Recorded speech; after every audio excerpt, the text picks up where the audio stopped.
Oi, gente, boa tarde. Meu nome é Rodrigo Fagundes César, eu sou professor da Escola de Relações Internacionais da Fundação Getúlio Vargas e eu recebi o honroso convite de vir aqui ser o moderador dessa sessão, desse painel que é intitulado Defesa Comercial e Sustentabilidade, Modismo, Desvio dos Instrumentos de Defesa Comercial ou Necessidade de Novas Regras, né?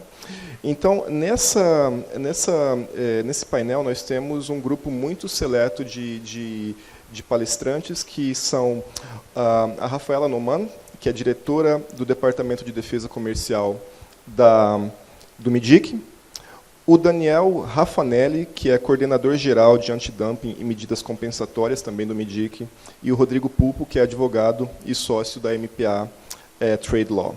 Então, nesse momento, esse painel ele é situado num contexto muito importante, que é um contexto de duas grandes potências que querem definir a agenda de política comercial e sustentabilidade a nível internacional e global, que é a União Europeia e os Estados Unidos. E eles tentam fazer isso utilizando múltiplas estratégias, no âmbito multilateral, no âmbito bilateral e no âmbito unilateral. Uma dessas estratégias no âmbito unilateral é o que a gente já conhece, essas leis que têm efeitos extraterritoriais, como, por exemplo, o CBAM. Mas a gente não trata tanto, por exemplo, da questão da defesa comercial. E isso gera, esse processo de criação de novas normas, gera uma correria. Essa correria é no sentido de tentar aumentar os efeitos positivos dessas regulações e tentar mitigar os seus efeitos negativos, que é basicamente o desvio de comércio de produtos menos sustentáveis para países como o próprio Brasil. Então, justamente por conta disso, essa questão que se coloca, o que é esse processo de difusão de normas de defesa comercial com sustentabilidade? E essa é a resposta que nós vamos tentar responder nesse painel de hoje. Nós começaremos com a Rafaela Noman, depois nós passamos para o Rodrigo Pulpo e, finalmente, nós fechamos com chave de ouro com o Daniel. Bom.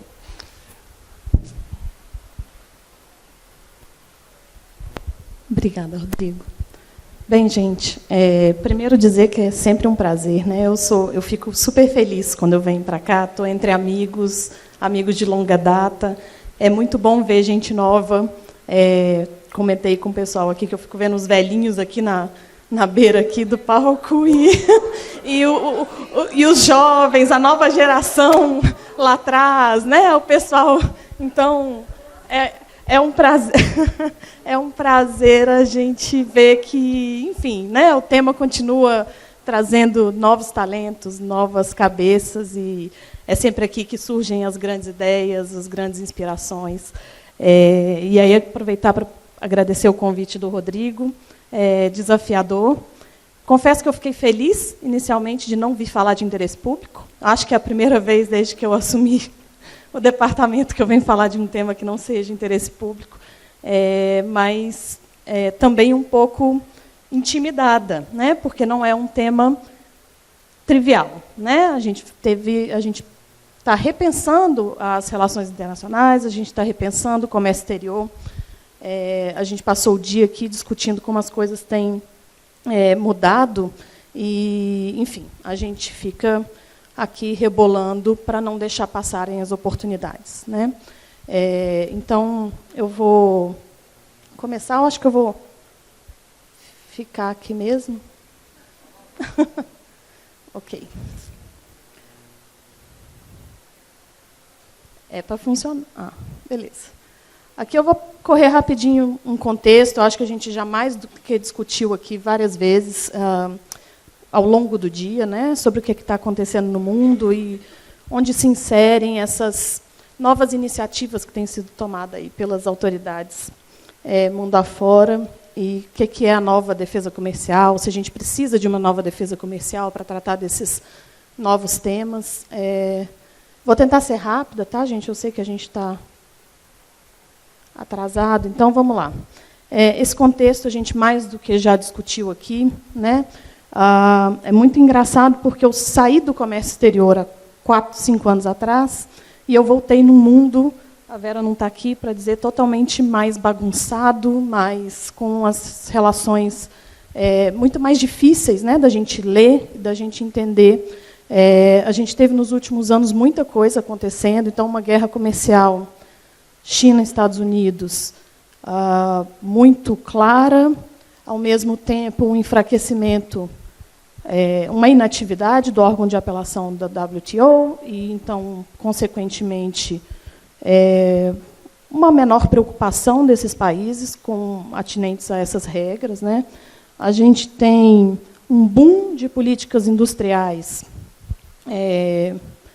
de medidas protecionistas mesmo em relação às indústrias, né? E aí eu estou falando, a Vera não está aqui de novo, estou falando de artigo 21 do GATT, de 20, né? De posso tudo se for pela segurança nacional, posso tudo se for pelo sustentável, pelo meio ambiente, e aqui a gente começa a entrar aqui no tema aqui do nosso painel.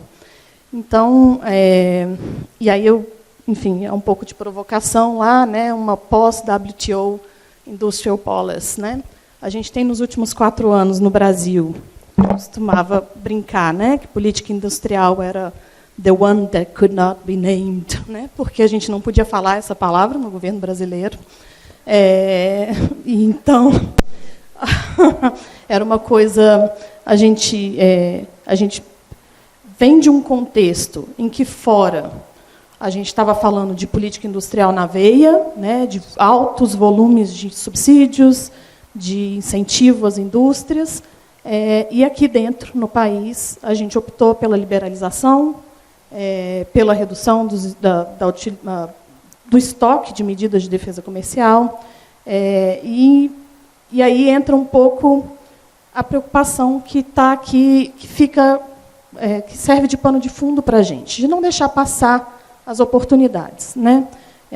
Eu costumo brincar que o timing do Brasil é sempre muito... A gente é sempre desconectado. O mundo está liberalizando, nós estamos protegendo. A gente está protegendo, o mundo está liberalizando. Então, assim, a gente tem um novo desafio, os instrumentos estão aí, o que a gente não pode deixar é passar com inanição, que a gente não faça nada, que a gente não tome nenhuma atitude. Então, dito isso, com essa assim, a gente teve toda essa coisa de proteção de indústria, e aí os argumentos vão surgindo, e surge uma pegada muito forte essa questão de sustentabilidade. A gente está o dia inteiro aqui discutindo, né, como a Vera mencionou, né, existe um discurso que vem sendo construído há muitos anos de defesa do verde, mas existe muita hipocrisia também. Existe também uma tentativa de uma clara e deliberada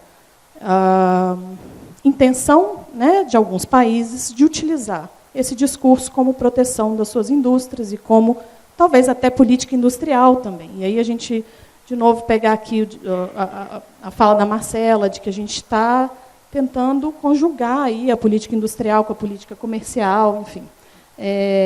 E, nesse contexto, a gente chega no governo brasileiro querendo buscar uma neoindustrialização que privilegie o verde, a alta tecnologia, mas, ao mesmo tempo, tendo que enfrentar uma competição desleal. Eu preciso garantir a minha empresa, as empresas brasileiras exportadoras, que tenham acesso a um mercado justo, né, e sem ter dinheiro no bolso, né, e sendo muito atacado, porque a gente acaba com as florestas e ninguém fala das nossas vantagens comparativas de ter uma indústria mais verde, mais limpa, né, como a gente tem na indústria química aqui, que o Éder falou, a Daniela falou. A gente tem tanto espaço para explorar as nossas vantagens comparativas em relação ao resto do mundo, e a gente fica muito restrito, sempre muito contra a parede, sempre o verde é sempre deforestation, e enfim, eu acho que a gente tem um espaço para pensar macro. Mas aqui a gente está falando de defesa comercial e como que a defesa comercial entra nesse emaranhado, né, de relações, de interesses que a gente tem enfrentado aí nesses últimos anos. Então, a gente precisa, como sempre na defesa comercial, a gente tem uma dificuldade enorme, sempre foi assim nas nossas negociações da rodada Doha. A gente é um país que tem um perfil de grande utilizador de medidas de defesa comercial, então eu preciso garantir instrumentos efetivos de defesa da nossa indústria, que respondam aos novos desafios e aos novos argumentos, e aí entram também os argumentos de sustentabilidade, enfim. E eu tenho que garantir também que os meus exportadores tenham um acesso justo aos mercados, né, lá fora, aos mercados que têm imposto, né, que têm recorrido à imposição de barreiras que têm dificultado as nossas exportações. E aí isso, inclusive, vem sendo feito dentro de um contexto, e aí começam a surgir as iniciativas dentro da defesa comercial para trazer a questão do verde, né? Ela já está aí, a gente discute isso, eu tenho discutido isso com diversas autoridades no mundo, acho que a gente, enfim, todo mundo enfrentando os mesmos desafios ao mesmo tempo, e a gente tem aí alguns que são mais criativos e saem na frente, aí a gente vai falar um pouquinho disso, tá? Mas, de toda forma, aqui, o que eu queria deixar aqui nesse slide é o que a gente tem de objetivo, né? O que eu preciso ter. Então, eu preciso garantir mercado, acesso ao mercado para os meus exportadores. Eu preciso proteger a minha indústria de importações sujas, que não cumprem com as regras verdes, que não têm os custos para ser uma indústria limpa, né? Que entram, além do dumping, esse dumping é agravado pelas circunstâncias de ser um produto sujo, de ser um produto que não cumpre, não tem o dispêndio, né, de atender ali aqueles requisitos mínimos. E eu começo a pensar o seguinte, olha, o que é mais importante? Eu desenvolver uma indústria verde, eu permitir o acesso aos produtos verdes, então aí a gente começa a pensar em interesse público, que sempre vem aqui nas questões. Então, não sei, se eu tiver um pedido de aplicação de uma medida antidumping contra um produto verde, limpo, que eu precise, enfim, para melhorar a minha indústria, eu vou cogitar, talvez com base nesse argumento, levantar esse direito? Pode ser que sim, né? A gente sempre, como a Marcela mencionou aqui, a gente está sempre no meio. Eu quero importar um produto verde limpo, eu quero incentivar a indústria nascente brasileira verde limpa, e aí a gente começou a avaliar, a gente tem acompanhado muito no DECOM as diversas ações, né, que as autoridades investigadoras têm tomado. E aí eu acho que a primeira coisa que eu queria mencionar, e talvez a mais importante dos últimos tempos, eu não sei se vocês acompanharam, foi uma consulta pública que os Estados Unidos soltou agora recentemente, de alteração da legislação de defesa comercial deles. E essa alteração tratava principalmente, era defesa comercial, então, principalmente, cálculo de valor normal no cálculo da margem de dumping, e algumas questões de subsídios transnacionais, enfim. E essa consulta pública, enfim, a gente acompanha de perto. O Brasil, 5 países se manifestaram nessa consulta pública como governo. Nós nos manifestamos, eu já vou contar como que a gente se manifestou. Mas isso traz para a gente um flanco de luz. A gente olha com cautela, mas a gente também vê aquilo como pode ser ideias, né? Então, assim, é uma coisa, olha, muito cuidado, Estados Unidos, quero tudo WTO compliant. Eu quero que você atenda às regras. Olha as regras da OMC, a gente ainda cumpre as regras. Estamos olhando com cautela. Ao mesmo tempo, isso vai trazendo luz para a gente do que o mundo está começando a fazer, né? Os Estados Unidos sempre à frente. Então, o que é de novidade que, basicamente, essa legislação, essa alteração na legislação dos Estados Unidos traz? Eu não sei se todo mundo aqui conhece o acordo antidumping, ele traz um conceito de particular market situation, né? A gente, quando faz cálculo de margem de dumping, a gente recorre às vendas no mercado interno do país exportador para cálculo de valor normal. E existem algumas exceções. Então, quando você não tem vendas em quantidade significativa, você pode recorrer a outros métodos, né? E o acordo prevê que, quando eu tiver uma particular market situation naquele mercado, eu poderia, a princípio, recorrer a alternativas de cálculo de valor normal, ou a desconsideração de eventuais custos de produção, ou eventual desconsideração de preços adotados no mercado interno. Isso já está no acordo. Ninguém está inventando a roda. Mas o que os Estados Unidos estão... e já é muito utilizado por alguns países. Tá? A Austrália é uma grande utilizadora. Eu acho que tem um pouco a ver, isso aqui é um insight um pouco meu. A Austrália reconheceu a China como economia de mercado muito cedo. Então, foi um dos primeiros países a reconhecer a China como economia de mercado. Eu acho que eles passaram a recorrer à Particular Market Situation como uma forma de fugir da necessidade de ter que usar os dados de venda no mercado interno. Então, da China especificamente. Mas, além disso, outros países usam. Então, eu tenho Itália usando Particular Market Situation contra os Estados Unidos, China usando Particular Market Situation contra os Estados Unidos, e aí entra tudo, tá, gente? Entra todo tipo. Então, por exemplo, esses casos aqui que a gente identificou foram casos em que o chinês identificava que existia por parte do governo americano programas que alteravam preço e custo, principalmente relacionados a energia, custo de gás, né? Toda essa coisa de incentivo que eles dão, e que a gente sabe, né? Que agora está, enfim, está na moda.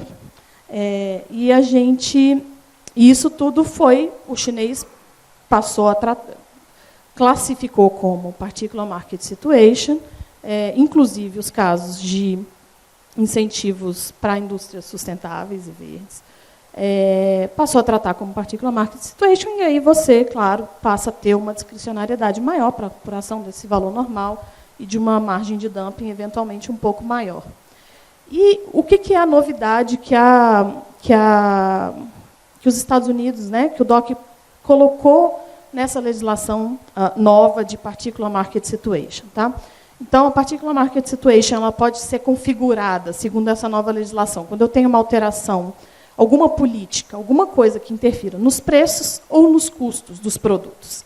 O que é que acendeu a luzinha, o alerta nosso?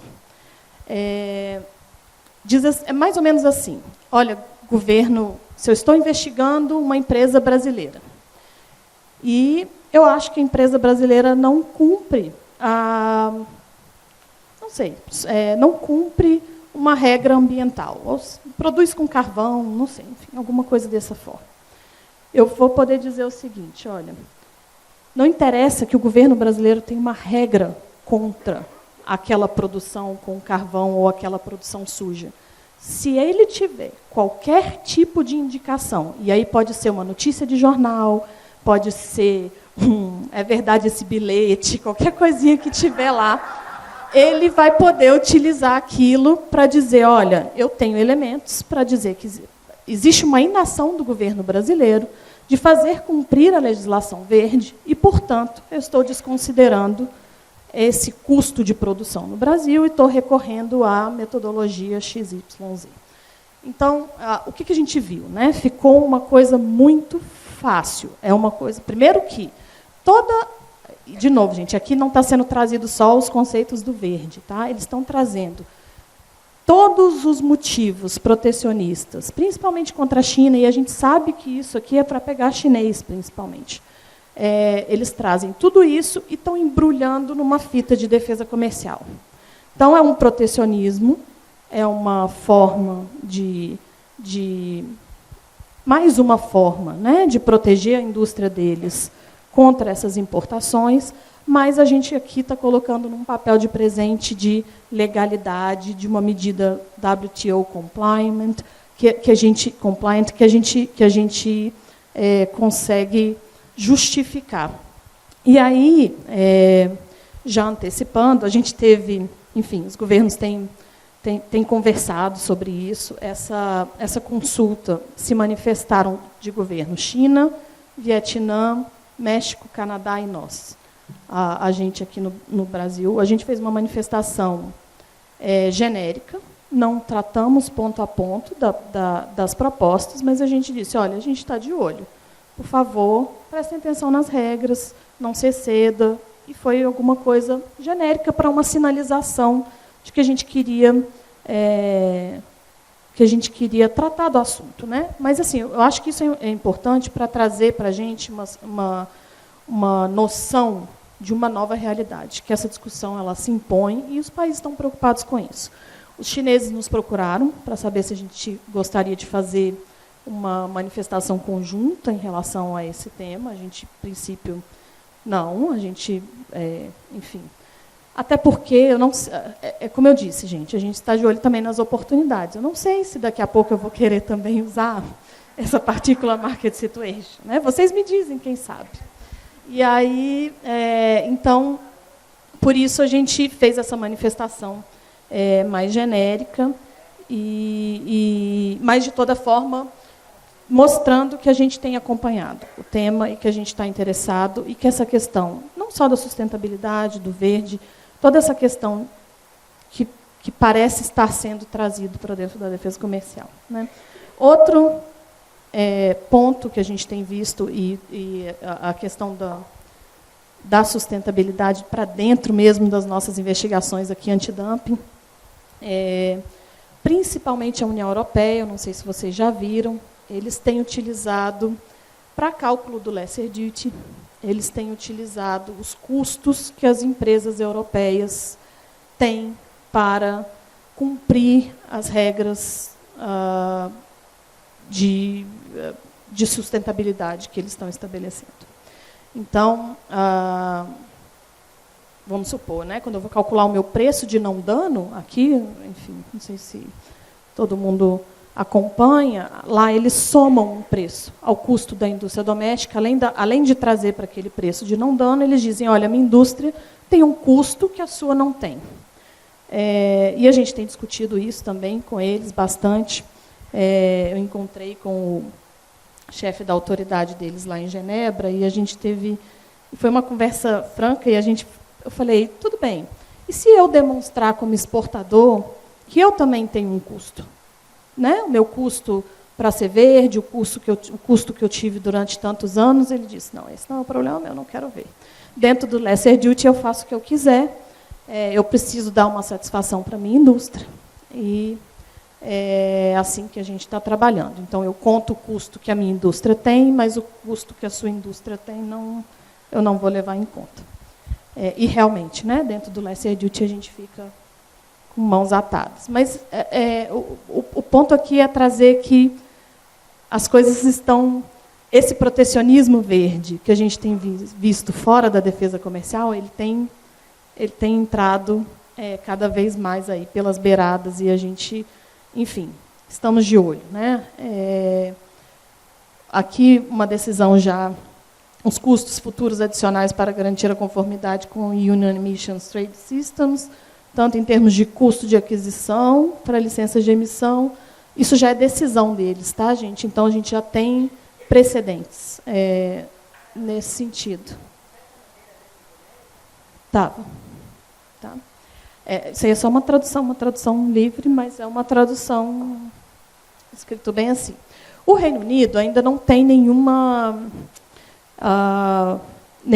decisão concreta que trate essa questão do verde, do sustentável, mas o Reino Unido, eles são uma autoridade cool, assim, né? Eu não sei se vocês seguem eles no LinkedIn, é muito legal. Eles publicam blogzinhos, eles são bem legais, uma autoridade nova mesmo. Eles saíram da União Europeia, estão se consolidando, tem uma legislação de interesse público, né? E eles trazem sempre essa preocupação do verde, assim. Apesar de não ter ainda, a gente não ter nenhum precedente de nenhuma decisão em que isso tenha efetivamente acontecido, eles estão sempre mencionando nos posts. Então, eles sempre dizem, né, sempre três facetas. Uma questão da margem de dumping, da margem de dano, como a União Europeia faz, essa questão de que subsídio verde a gente pode contrarrestar, ainda que contribua, possa prejudicar aí as metas climáticas globais, eu estou garantindo uma indústria nascente verde minha, então eu posso. E a outra coisa é a questão do outro viés, né, no lado do interesse público, para dizer, olha, muitas vezes pode ser que eu tenha uma medida de antidumping aplicada sobre um produto verde e sustentável, mas que eu prefira, para esse momento, não ter a medida aplicada, porque eu tenho interesse que esse produto entre no mercado inglês, né? Então, e aí eu já vou caminhando para o final. O que eu queria deixar de recado assim, para vocês, né? O sustentável vem, o verde está vindo para dentro da defesa comercial, inclusive. A gente está atento, né? A gente não quer perder a oportunidade ou o bonde ou ficar fingindo que nada está acontecendo. E isso, quando eu falo do verde e do sustentável, estou falando de outros tipos de protecionismo que a gente tem visto aí, social, mão de obra, enfim, mão de obra escrava, né? Essa questão toda do SD. Então, a gente... o que a gente tem feito? A gente tem participado das consultas, estudado as legislações, estudado os casos. Eu tenho conversado muito com a Tatiana, a gente tem uma preocupação muito essa questão de equilíbrio, de calibragem desse interesse brasileiro, do interesse exportador e da defesa da indústria, né? Existe uma preocupação, como a gente cansou já de dizer aqui hoje, de garantir uma neoindustrialização, de garantir uma defesa efetiva da indústria brasileira. E a defesa comercial ela entra, enfim, nesse contexto de uma forma muito necessária, né, da forma como o governo atualmente vê. E aí a gente começa enfim, né, tentando responder as perguntas aí do Rodrigo, se essa questão do verde na defesa comercial é modismo. Pode ser, né? Eu acho que é uma nova realidade, é uma realidade que vem se impondo e vem tomando todas as áreas do governo. Nós, né, a gente já viu aqui, a gente está discutindo verde desde sempre, na defesa comercial não é diferente, é uma coisa mais que vem sendo construída há mais tempo, né? Talvez não seja tão efêmera assim, mas ela não é uma moda, mas ela está vindo. Então, a gente tem que se preparar para ela, e é isso que a gente tem tentado fazer. Um desvio dos instrumentos de defesa comercial? Pode ser. A gente está de olho lá na proposta dos Estados Unidos. Vamos ver. Eu acho que isso pode acontecer. A gente talvez precise de novas regras. Não sei. A gente viu aqui nos painéis anteriores, né, quando o Rafael Benck falou hoje de manhã, ele falou, necessariamente a gente vai ter que ter novas regras. Ele falou, para regulamentar esse novo comércio exterior, esse novo comércio internacional. Por enquanto, parece que eles estão tentando agir com as que a gente tem mesmo, né? E a gente tem espaço no acordo antidumping, no acordo de subsídios, para que as maldades sejam feitas e as cordas sejam esticadas. Então, o fato é que a gente tá sempre de olho para monitorar isso aí. E, então, o que eu digo, são todas as alternativas, né? A gente, como bons advogados aqui, tudo depende, né? Depende do enfoque que você vai dar, depende da forma como você vai tratar essas novas iniciativas que vêm sendo tomadas. Era isso, gente. Eu acho que o recado é esse. A gente está à disposição para discutir. É um tema muito legal. O Rodrigo tem estudado muito o tema, um especialista aí da área. A gente sempre conta com a ajuda. Aqui também vamos beber aqui dos dados do outro Rodrigo aqui também, agora que a gente descobriu lá na FGV. E mais uma vez agradecer a oportunidade de estar aqui, de estar com vocês. Parabéns pelo evento, foi maravilhoso. Obrigada, gente.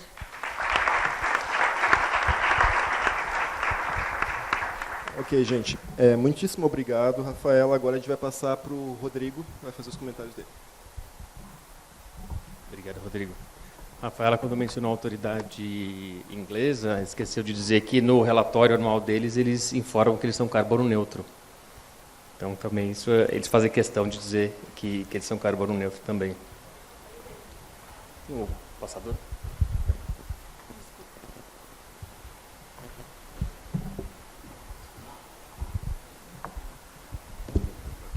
Bom, boa tarde a todos e todas. A ideia é trazer um pouco do contexto também da defesa comercial e sustentabilidade e como, né, se interage, né, qual é essa interação que tem sido nova, e para isso a gente dá um passo para trás para falar também, né, de política comercial verde, entrar um pouco em produtos sustentáveis e aí a gente entra mais especificamente em defesa comercial, né? Então, para falar um pouquinho de defesa comercial verde, até para nós entrarmos na defesa comercial, né, que ela não existe, a defesa comercial ela não existe sozinha, né? Ela sempre, ou pelo menos deveria ser, guiada por uma estratégia nacional de comércio exterior, né? Então, e aqui não é a política comercial verde, é uma política comercial verde. Então, há várias nuances que uma política comercial verde ela pode adotar. E aqui os principais elementos, ou que pelo menos têm mais comumente sido utilizados em uma política comercial verde: política tarifária, defesa comercial, regulatório e tudo mais. E não necessariamente se relaciona com o outro, deveria, mas não necessariamente, mas necessariamente deveriam ser guiados pela política comercial, né? Então, é a política comercial guiando esses outros elementos, em especial, ou também a defesa comercial. E o que qual é a definição de verde? Não existe, né? Então, assim, o verde, a gente não tem uma definição específica, mas entende-se sempre tudo aquilo que é relacionado a um produto de baixo carbono ou de baixa emissão de gases de efeito estufa, por si só ou comparativamente a um grupo de produtos ou a uma economia, a transição energética, descarbonização da economia, novas tecnologias, né, produzindo novos produtos, e, enfim, tudo que leve a uma menor emissão do país, né, como um todo, e de setores específicos. E quando a gente entra na questão especial, né, de qual a direção da política comercial verde, aí que a gente vê dos comentários da Rafaela também, né? Então, qual a direção, e até se baseando nas apresentações anteriores, da Marcela, do Pedro Guerra, do próprio setor químico, né? Existem algumas direções, né? Não existe o certo, o errado, e aqui a ideia não é fazer juízo de valor a respeito de qual seria mais adequada, mas a gente vê que, de um lado, poderia, e não são categorias que existem, mas existem outras, enfim, mas é o comumente também aceito ou discutido. De um lado, você pode ter, né, um estímulo completo à produção nacional e ao comércio que contribua para as mudanças climáticas, ou seja, eu vou barrar, eu não vou estimular, mas eu vou barrar aquilo que é sujo, eu vou barrar aquilo que eu não quero no meu mercado. Aí no meio é um estímulo a tudo aquilo, tanto a produção quanto o comércio, aí leia-se importação, de tudo aquilo que é mais verde ou aquilo que vai ajudar na mitigação ou na adaptação climática. E de um outro lado a gente tem algo que não vai estimular a importação, não vai estimular, mas pelo menos eu tenho algumas válvulas ali para barrar aquilo que eu não quero, né? Mas via a produção nacional, e mais numa linha de fomento. Então, essa terceira alternativa talvez fosse o que a gente ouviu com relação à neoindustrialização, né? Então, neoindustrialização é o quê? É neo só de novo ou tem mais alguma coisa junto, né? Ou tem uma qualificação de descarbonização da economia, tem outros elementos. Então, essa questão também é interessante para a gente acompanhar. E um exemplo, até a gente falou de política tarifária, né, o próprio exemplo de carro elétrico, né? Um governo pode, né, reduzir o imposto de importação de carro elétrico, um governo seguinte pode aumentar justamente com fins, com vistas a estimular a produção nacional de carros elétricos. Isso se aplica a diversos outros setores, obviamente. Passando para produtos sustentáveis, né, antes da gente entrar em defesa comercial. O que eu costumo dizer que produtos sustentáveis é tudo e nada ao mesmo tempo, né? Porque ele depende muito de quem vai dizer o que é a regra e de quem, né, está tentando cumprir essa regra e quais são as características e qual é o contexto daquilo, né? Então, é tudo e nada ao mesmo tempo, porque, por exemplo, o setor do aço ele tem 20 padrões. Se a gente for falar no padrão privado, mais de 20 padrões privados para dizer o que é um aço verde, o que é um aço, enfim, sustentável, etc. Mas, normalmente, essa é a classificação mais comum, ambiental, social e socioambiental, quando ela exige as duas sustentabilidades. E, no caso da consulta dos Estados Unidos, também chama a atenção, e na própria União Europeia, né, é socioambiental. E dos Estados Unidos, eles colocam, inclusive, propriedade intelectual, algumas outras questões, inclusive, assim, colocam tudo junto ali. Todas as sections acabam indo, como você falou, né, tem um wrap ali de defesa comercial. E a questão de sustentabilidade ambiental, né? É o quê? Pode ser e aqui é tudo pergunta, não tem resposta. É o produto verde? Verde o quê? Pela baixa pegada de carbono, né? Quem diz? Quem define? Como define? Né? Ou então é um bem ambiental, né? Bem ambiental é a gente lembra, você conhece, mas não é aquela lista não definida ainda, mas que tem sido discutida na OMC de produtos que contribuam para a transição energética ou para mudança, para adaptação ou mitigação climática. Então, talvez seja uma questão. E até falando de contradição, a gente vai ver, né, tem produtos, inclusive, que têm tarifa zero de importação em países desenvolvidos, que tem defesa comercial. Então, por exemplo, e aí, né, então a gente vê as diferentes caixas, né? Então você tem lá para bem ambiental, para painel fotovoltaico, para aerogerador, tarifa zero, né? Inclusive é exigido de outros países, inclusive países de desenvolvimento, que reduzam as suas tarifas de importação para liberalizar unilateralmente a importação desses produtos, mas eles próprios fomentam via medidas de defesa comercial, né? E aí CVD, antidumping, justamente para proteger esses setores, para se tornarem resilientes, porque eles são importantes para a transição energética, né? E aí da questão de sustentabilidade ambiental e o socioambiental, novamente a pergunta, quem define e como define, né? Então isso não tem resposta no momento, mas essa é a grande, isso vai ser algo constante para os próximos anos aí, essa discussão toda. E entrando na defesa comercial, elementos de sustentabilidade, eles podem ser incorporados, né, na defesa comercial? Pode, né? Eles podem ser incorporados. Agora, eles devem ser incorporados? Essa é a pergunta, né? E como? Então, do ponto de vista da defesa comercial, a gente tem duas linhas, né? Ou o estímulo ao comércio sustentável, na linha de mais liberalizar também, inclusive importação, de tudo aquilo que é sustentável, ou verde, ou o que seja, ou algo mais na linha de fomentar a produção nacional daquilo que é sustentável, né? Então, a gente tem nessas duas linhas as grandes divisões, né, que se consegue antever. Mas na prática, né, uma investigação de dumping de subsídios, como a gente consegue ter essa diferenciação prática, né? Por exemplo, de estímulo ao comércio sustentável, a gente pode pensar, como a própria Rafaela falou, que isso não é novidade, né? Lesser duty, por exemplo. Então, você vai dar um lesser duty para produtos sustentáveis, né? Ou então você vai proibir simplesmente, isso até o Reino Unido sugere em um dos papers, como uma das alternativas, eu vou proibir de medidas de defesa comercial para produtos verdes ou sustentáveis. Simplesmente proibir. Não vai mais aplicar nenhuma medida, é uma opção. No sentido de estímulo ao comércio sustentável, é uma opção. Uma outra delas também é uma tolerância maior a subsídios verdes para outros países.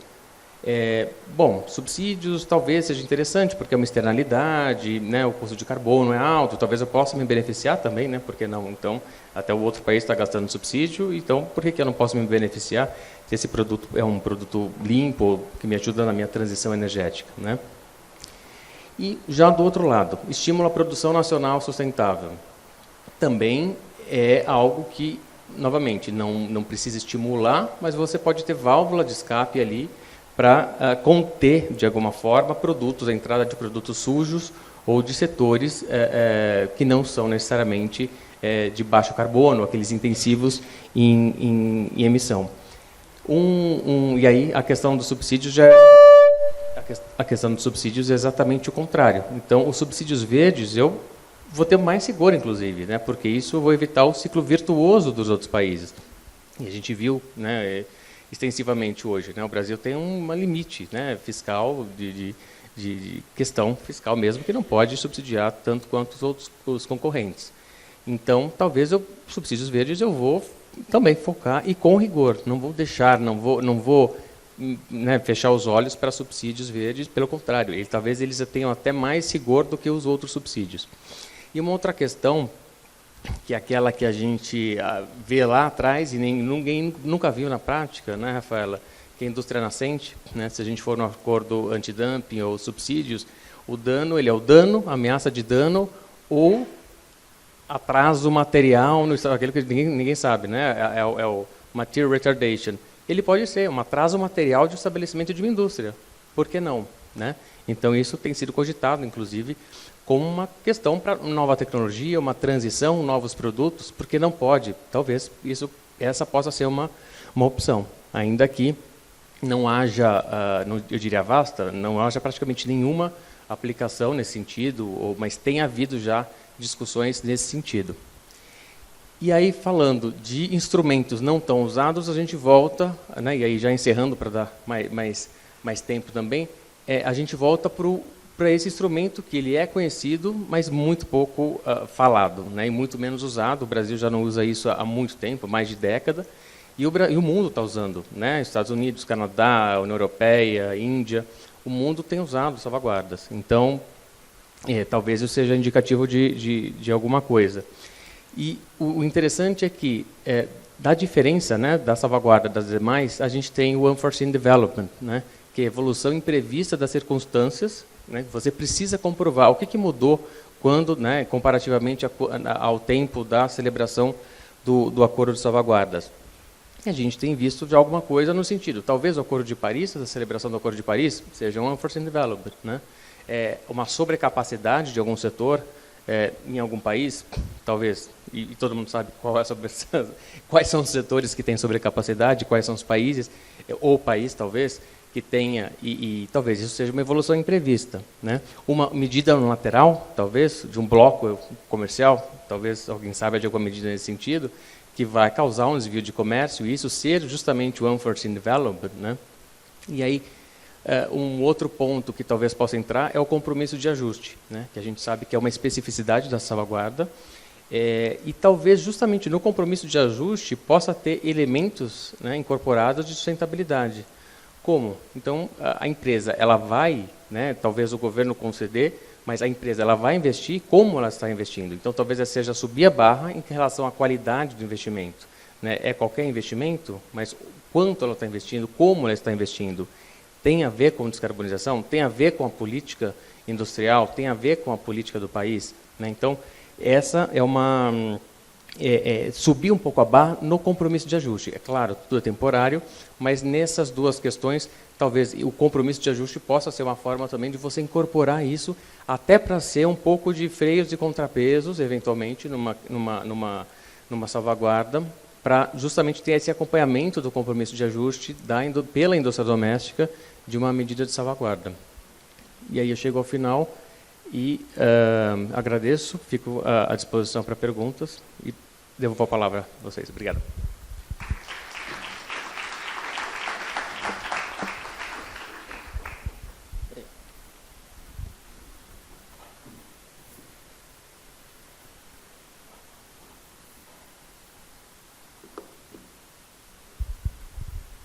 Bom, boa tarde a todos.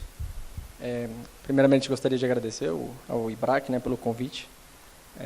O Rodrigo Pupo me ligou, que era para ser uma ligação rápida, só para fazer esse convite. Acabou que a gente ficou 30 minutos ali conversando sobre o tema, né? Tema bastante fascinante aqui. E a proposta é muito desafiadora, né? Ainda mais falar depois da Rafaela, para também não ser muito repetitivo, né? Eu acho que só essa proposta daria um seminário único, né? Inclusive, ontem à noite eu estava repassando a minha apresentação e eu vi que eu estava extrapolando muito o tempo, né? Hoje de manhã, no primeiro horário, mandei um e-mail para o Pupo, né, para ele substituir a minha apresentação, que eu dei uma otimizada, porque do contrário eu ia ter que fazer a apresentação em velocidade 2x aqui, né? Mas, bom... eu me apeguei muito à proposta, né? Então a estrutura foi em 3 blocos aqui, para endereçar a questão do modismo, dos desvios e da necessidade de novas regras. A minha primeira apresentação, quando eu fiz, só esse primeiro bloco tinha quase 10 slides, né? E aí eu tive que reduzir para esse. E a ideia aqui é só dar uma pincelada no contexto histórico, né? Desde a Rio 92, e aí já se vão 30 anos. Também a Rio +20, onde a principal temática é o meio ambiente, mas sempre ela esteve acompanhada de questões de comércio justo, né? E quando a gente fala comércio justo, um dos prismas, né, que a gente tem é a questão de defesa comercial. Um outro ponto também, a rodada Doha, né, muito importante nas relações internacionais, e ela já trouxe, né, desde 2001, essa questão de produtos e serviços relacionados ao meio ambiente, né? Então, a ideia era que houvesse uma redução ou até uma eliminação, né, de barreiras tarifárias e não tarifárias, né? Então, a gente nota aqui que já de muito tempo há essa preocupação, né, de meio ambiente, mas também de não atrapalhar o comércio, que haja justiça, que haja uma não discriminação, né, como os princípios aí da OMC. E aqui, já fazendo o gancho, especificamente com defesa comercial, né, meio ambiente e defesa comercial, eu lembro que o próprio acordo sobre subsídios e medidas compensatórias, já na sua origem, trouxe o artigo 8, em que havia uma dispensa, né, um waiver sobre subsídios relacionados ao meio ambiente, né. O problema aqui é que esse artigo 8º, ele já se expirou, o próprio acordo trouxe lá no artigo 31 o prazo de validade, né. E aí, mais para frente, eu vou retomar essa questão do artigo 8, porque uma das propostas é que haja talvez, né, um novo artigo 8º, né, para essas novas discussões e tudo mais. Começando aqui o segundo bloco, com relação aos desvios dos instrumentos, né, e aqui a Rafaela acho que já deixou muito bem claro o entendimento, e aí quem sou eu para discordar disso. E aqui eu lembro, né, o objetivo, o princípio, né, da defesa comercial é combater práticas desleais de comércio, né, e aqui eu digo especificamente com relação a dumping e subsídios, né, salvaguardas tem um outro objeto. E aí, não querendo repetir o que já foi dito, mas a Rafaela trouxe muito bem, né, a nossa apreensão sobre essa nova legislação dos Estados Unidos, né, em que há uma certa abertura para meio ambiente, para fins de ajustes de cálculo, né. E aí eu lembro também que a União Europeia já vem fazendo isso, né, de forma não recorrente, mas sempre que existe esse espaço. E quando eu estava elaborando aqui a apresentação, eu lembrei desse artigo do Joseph Stiglitz, que é um prêmio Nobel, né? É um artigo de 2006, só que eu acho que é bastante pertinente, né, para esse painel, né, e a conversa que a gente está tendo, né, que ele diz, né, que um subsídio significa que uma empresa não paga os custos totais de produção, né? Não pagar o custo dos danos ao meio ambiente é um subsídio, assim como não pagar os custos totais dos trabalhadores seria, né? Acho que isso vem muito a calhar com a própria legislação dos Estados Unidos, né, essa proposta, porque traz não só a questão do meio ambiente, mas até uma questão social, né, e trabalhista. E também toda essa nossa conversa lembra muito aqueles conceitos, né, de dumping ambiental e dumping social que há um tempo atrás estava bastante evidente, né, e eu acho que agora a gente vem com uma nova roupagem, né, sobre esses conceitos. E aqui também, vendo as apresentações, né, durante o dia, foi falado muito sobre o gás e tudo mais, e aí eu lembrei, né, que esse artigo do Stiglitz é muito interessante porque ele critica os Estados Unidos, né, e naquela época ele fala que ele até convoca, né, os outros países a proibirem a importação de certos produtos americanos porque faz uso de energia barata, né, de combustíveis fósseis, né. Então é interessante, né, de 2006 para cá como o jogo virou, né, e aí a indústria química aqui falou bastante, né, da questão da importância da custo de energia e tudo mais. E aí eu lembrei também, tem um caso da União Europeia de tubos de aço, em que eles dizem claramente, né, que estão fazendo ajuste contra o custo de energia russo, porque eles entendem que tem algo na ideia que a Rafaela levantou, da condição especial de mercado, né? Então, já que o mercado energético russo ele é dominado por empresas estatais, eles entendem adequado fazer esse ajuste, né, para fins de teste e tudo mais. E isso já vem desde 2015, né? Então, não é nenhuma novidade, né? E aí eu faço o gancho para esse próximo slide. Acho que a grande questão aí é a própria discricionariedade, né? de você ter essas inovações, que eu acredito que são importantes, né, porque o mundo está evoluindo, a gente está tendo muitos desafios, né, desde a guerra cambial, guerra comercial, teve a crise de 2008 e tudo mais, e agora até o que já está sendo colocado como polycrisis, né, que é a questão da pandemia, da crise energética e da inflação. O que me parece aqui, que toda essa proposta dos Estados Unidos, né, e essa prática da União Europeia traz uma discricionariedade muito mais ampla, né? Isso tem um prejuízo muito grande, no meu entendimento, claro, para o uso do instrumento de defesa comercial, né?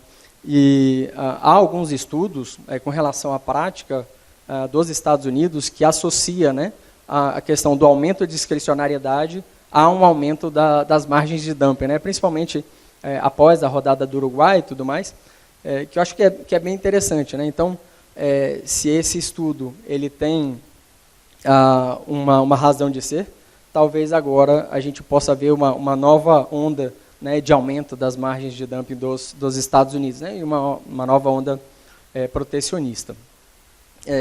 Logicamente que a discricionariedade ela é inerente aos instrumentos de defesa comercial, porque os acordos eles não conseguem, né, ser exaustivos com relação aos conceitos e às definições e metodologias, né. Aqui foi falado de menor direito. Do menor direito, existe uma certa discricionariedade das autoridades investigadoras para entenderem razoável qual metodologia aplicar.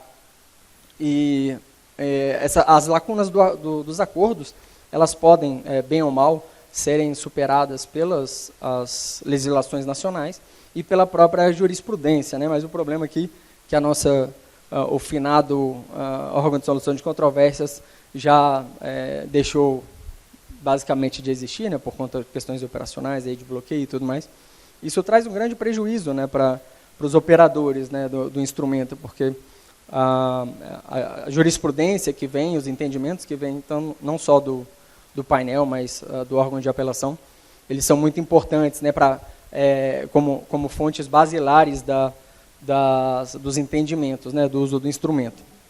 E eu teria grande curiosidade, né, se o órgão de solução de controvérsia tivesse ativo atualmente, o que eles diriam dessas metodologias que estão sendo usadas, né, pelos Estados Unidos, né, que vão vir ser usadas de forma mais recorrente pelos Estados Unidos, mas que já estão sendo usadas pela União Europeia.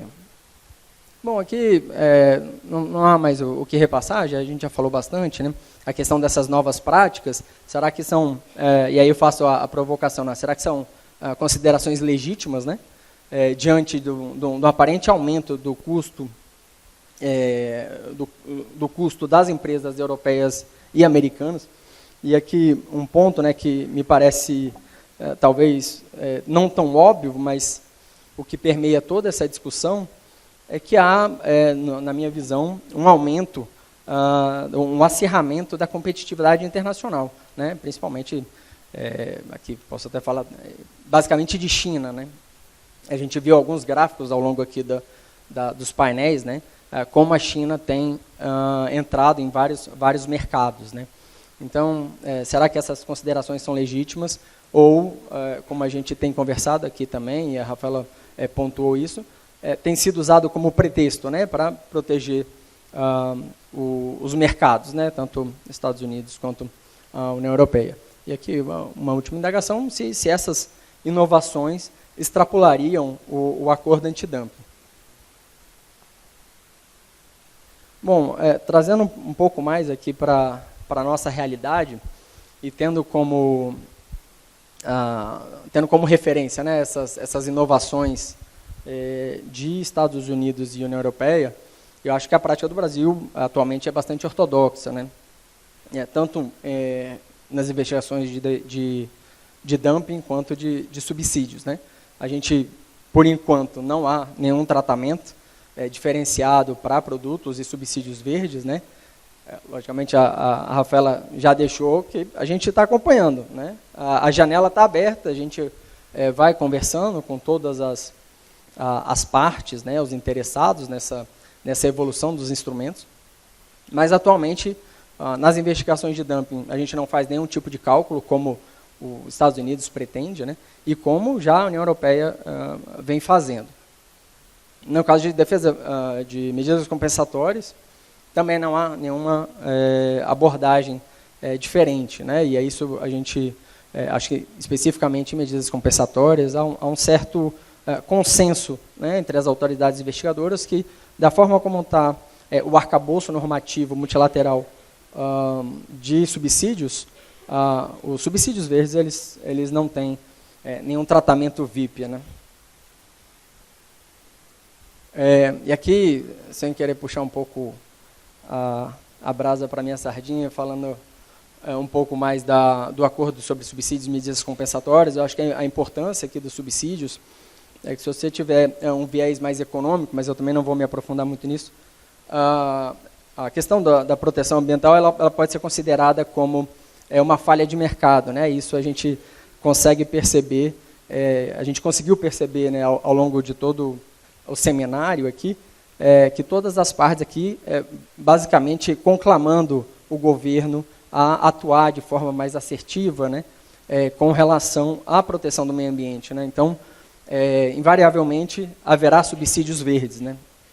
E aí o grande ponto aqui é que, atualmente, seriam as características do que seria um subsídio acionável dentro do acordo de medidas compensatórias, né? Então, tem que ter a perna do envolvimento do governo, também uma contribuição financeira, sustentação de renda e preço, e uma última característica é o benefício, né? Então, esse triângulo aí é o artigo 1º do acordo sobre subsídios e medidas compensatórias, que também adiciona uma quarta característica, né, que é a especificidade, já no artigo 2º. Então, você tendo todas essas características na análise de um subsídio, e aí eu não quero ser mensageiro de notícia ruim, subsídios verdes ele não tem nenhum tratamento especial, né, ele vai ser tratado como qualquer outro subsídio, né. E aí, no popular aqui, o subsídio não tem cor, né. Então, para a gente, eu digo, a defesa comercial, sem querer desmerecer, né, todo o debate sobre a importância de proteção ambiental, atualmente, na estrutura que a gente tem, e até na estrutura nossa nacional, os subsídios ele vai ser tratado como qualquer outro, né. Então, aqui eu fiz uma pergunta retórica, né, e acho que também já dei um indício da própria resposta.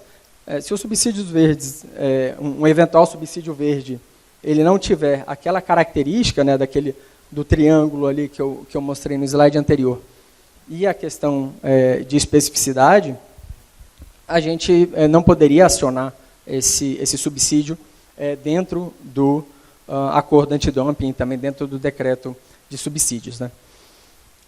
Aqui eu trouxe dois julgados da OMC, que eu acho que é bem interessante também com relação a esse tema. Um é o DS 426 do Canadá, que é sobre energia renovável, né.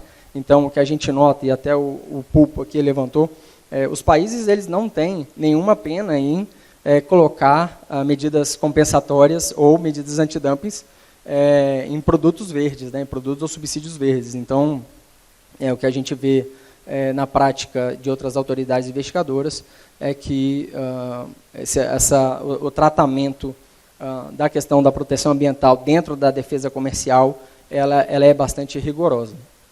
E nesse DS 426, o que é interessante aí é que houve uma discussão acalorada sobre o benefício, né, e até uma divergência entre o próprio painel e o órgão de apelação, que um disse que não tinha benefício, aí por conta, se não tivesse benefício, não poderia ser acionável, né?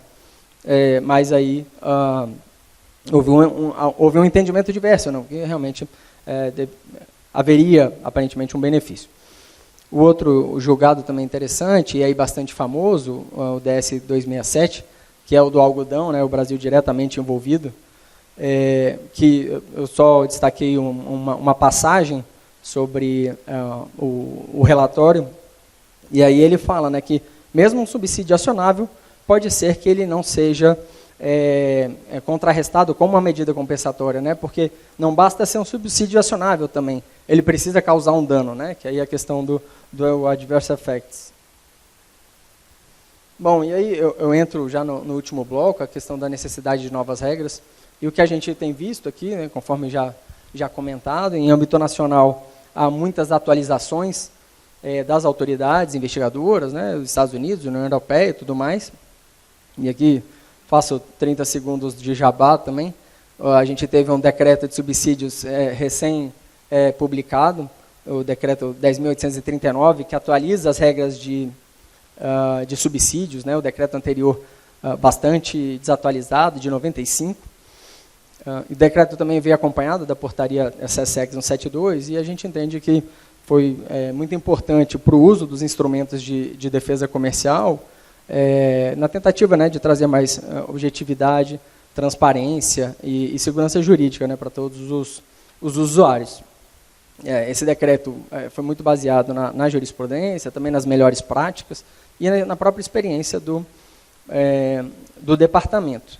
E um ponto interessante, né, de evolução, a gente não trouxe nada, por enquanto ainda não há nada sobre subsídios verdes, mas a gente trouxe uma evolução da questão dos subsídios transnacionais, né? Então, há uma subseção específica sobre isso, né, que eu acho que isso demonstra que o governo não está parado, está acompanhando de forma atenta todas as inovações que têm acontecido ao longo dos anos.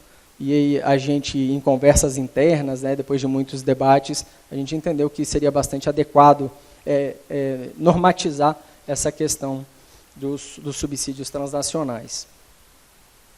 Bom, e aí, no âmbito multilateral, como eu comentei, né, a gente tem uma certa inatividade do órgão de solução de controvérsias, né, e aí a pergunta que fica, né, por que há esse bloqueio? Né? Será que existe a necessidade de novas regras para que o órgão seja desbloqueado? Né?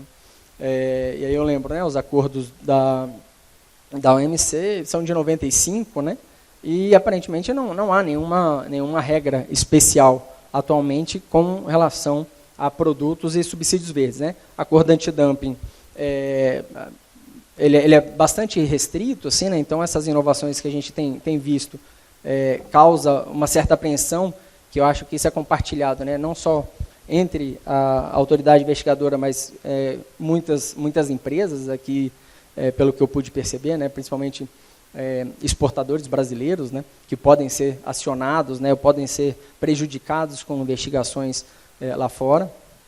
Então, aqui também deixo um questionamento, né, se essas inovações estão em linha com o atual acordo ou se a gente precisaria fazer algum tipo de ajuste, né.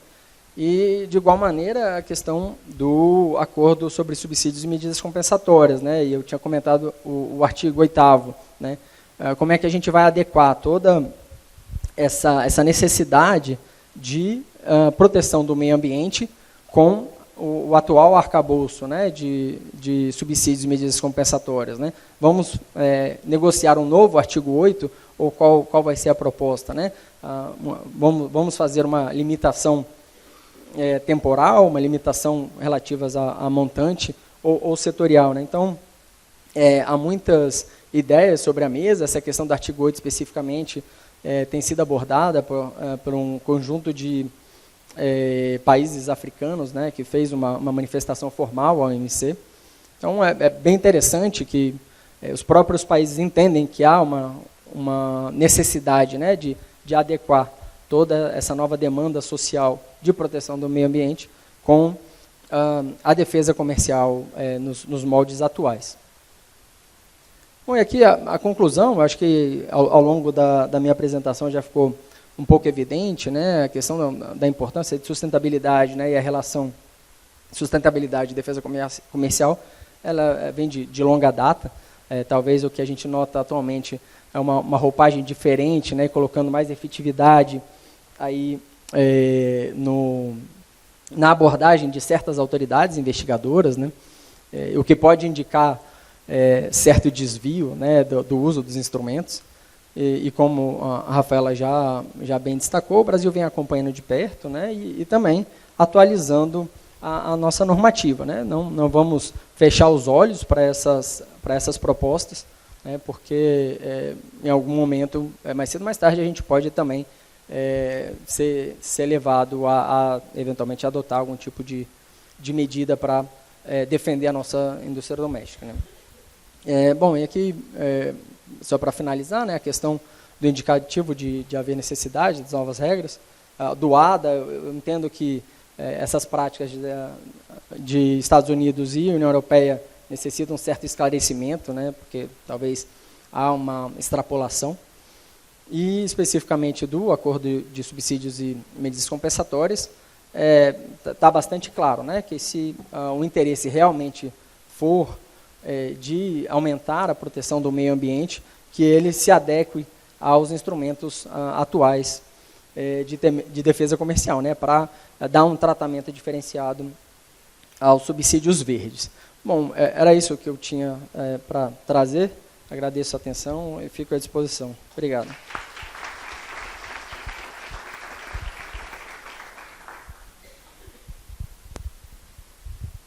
Ok, gente. Então eu creio que nós temos quantos? 5 minutinhos para fazer algumas perguntas, se vocês quiserem, tá? Se vocês não tiverem, faço eu.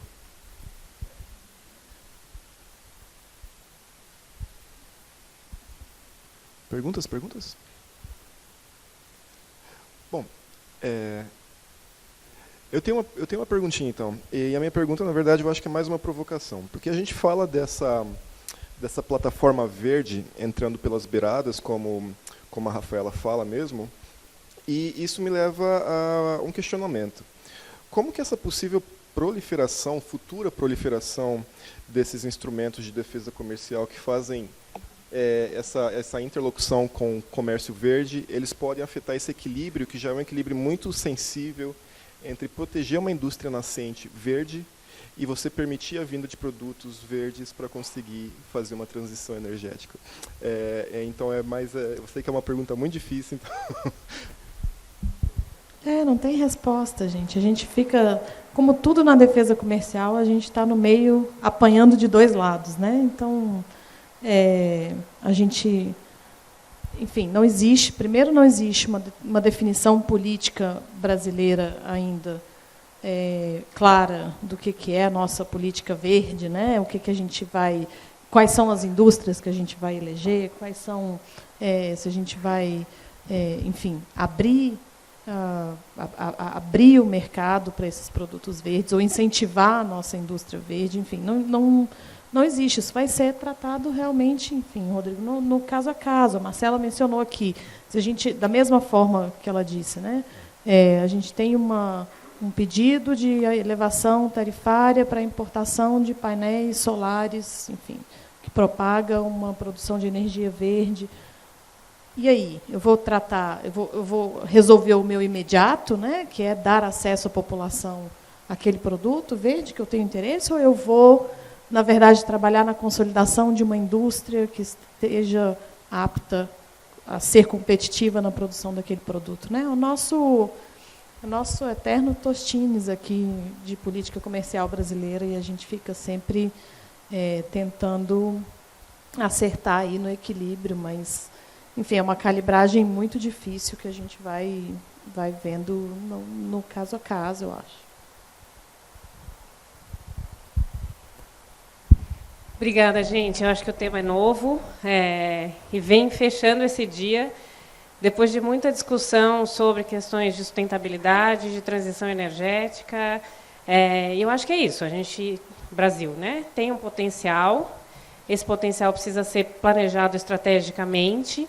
Isso tem que ser feito de uma forma célere, pensando um pouco nas apresentações de manhã, na primeira apresentação da manhã, na apresentação agora um pouco da fala da Marcela.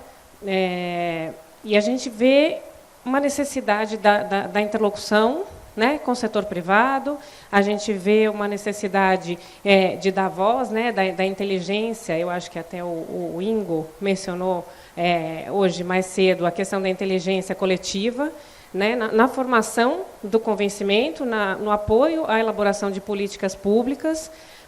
Sim, isso é tudo ótimo, né? Vamos trabalhar nisso. Acho que o setor privado tem que cooperar. A gente tem, enquanto advogados, que ajudar a operacionalizar. Mas o fato é, a gente não consegue dar subsídios para a nossa indústria, né? Então, qual é a solução que nos resta? Né? E a Marcela falou da questão de não ter uma política comercial de tapa-buraco. E a pergunta, acho que, Rafa, não é nem para você diretamente, se a Marcela estivesse aqui ainda, eu até direcionaria um pouco mais para ela, mas para fomentar um pouco a discussão. Se não tapa-buraco, o que a gente pode fazer? Né? Conceder subsídios, a gente não tem dinheiro para fazer. Então, será que a solução é partir para medidas de defesa comercial? Hoje, mais cedo, estava todo mundo falando, então vamos fazer um CBAM contra o chinês. Né? Vamos fazer um CBAM contra o produto chinês sujo. Será que essa é a saída? Eu acho que é mais para provocar o questionamento aqui do que para pedir uma resposta. Obrigada.